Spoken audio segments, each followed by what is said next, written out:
Yo!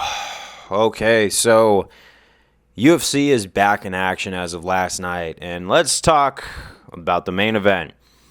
Mackenzie Dern has become quite the character at strawweight. There's a lot of different opinions. A lot of them I tend to see seem to be negative. I understand.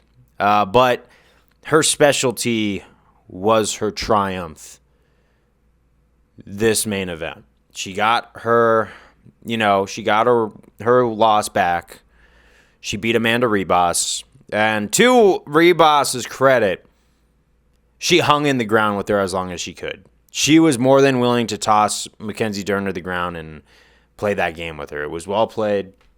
But when you fight Mackenzie Dern, you are playing with fire on the ground. People, look at all of her flaws, and then they forget her bread and butter and think they could beat her in that round. Now, if Amanda Ribas had submitted Mackenzie Dern, it probably would have been devastating for Dern, but the chances of actually going to the ground with that woman and coming out on top are slim to none. Unless, Zhang Wei Li or someone like that, I don't see anyone being able to submit Mackenzie Dern. That would be actually really an interesting fight. Easy for Zhang Wei Li if she kept it on the floor and outbox Mackenzie Dern, because Dern's striking looked on its better note last night. Definitely it's not world class. I think, honestly, she should still use takedowns and striking to set up her game where she's just going to take you down and submit you. That's basically what should be going on with her game at this point, because even though I think she's past her growing years, where she's at that age where we're going to start to see her dwindle a little bit. But this is nice to see a high note right here. We'll definitely see her on a UFC card against a higher caliber opponent, and then it's going to be a big what if. And then if she somehow gets a win, because I think a lot of people are just waiting for her to lose at this point, then maybe she might actually go for one last title run. I'm actually surprised by what I saw last night. I actually am less worried about her career, because the thing about internet culture is while you're safe behind the screen or the camera, you really like to have no filter, and you're acting like you're going in the octagon, fighting yourself, right? And fighting the opponent yourself. And that kind of rubs me the wrong way. Their job's grueling.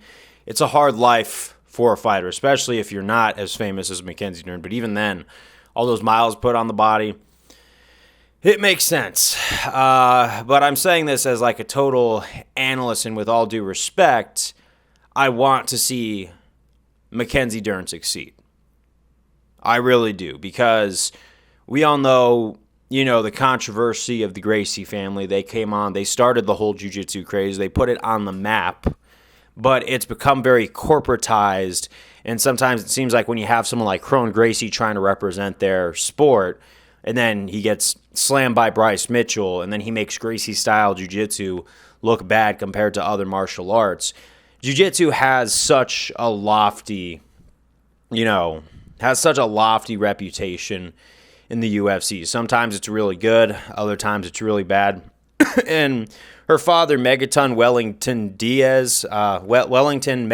Diaz, is a very prominent jiu-jitsu practitioner. He runs a very interesting school. It's got a good reputation. A lot of the guys that fight under that gym are very good at what they do. He's a good coach when he's there. Sometimes I've heard rumors that he doesn't really show up to class and he has other people, filming, which, when you're shooting up high with your daughter going into the UFC, that's kind of understandable. But sometimes these jiu-jitsu type families, right, they will get so in their own inner circle that they'll forget what made the sport of jiu-jitsu what it was. Not to say inclusive, but you have to have a healthy balance of keeping your nobility and your groundedness to reality without, being very up here with all the stuff. And that's sometimes what I saw with what Kron Gracie was throwing out there, is he kind of got up in his family's own name that he inherited, and he completely mishandled it, and he handled his losses really poorly. Obviously, Mackenzie Dern doesn't lash out like that, but all I worry about is one day as that family, goes down that kind of Gracie path where we start to see splotches like that on their reputation. Now, obviously, people on the internet are going to hate and, find whatever reason because there's a lot of trolls out there, and the best way is to not feed them. So, at the end of the day, though, I'm just glad to see that there is some, they're not going down that path. I don't want to see that family go down that path because Wellington, dude, his jiu-jitsu reputation is so amazing. And I don't really know if I see Mackenzie Dern getting the title. It's a big what if she continues to improve, because I did see her striking again veer in the right direction last night.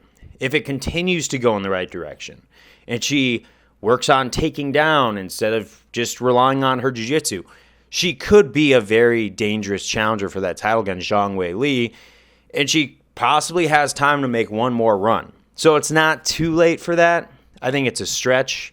I think it's a tall order, but I'm not quite a Mackenzie Dern hater, and I'm happy to see what turned into a win some, lose some career at the top as she had her rise. I'm just glad to see that there's still potential for her to have some good nights in there. But that's what I got to say. She got her loss back. She avenged it. And congratulations, Mackenzie Dern, and keep it up. Peace out.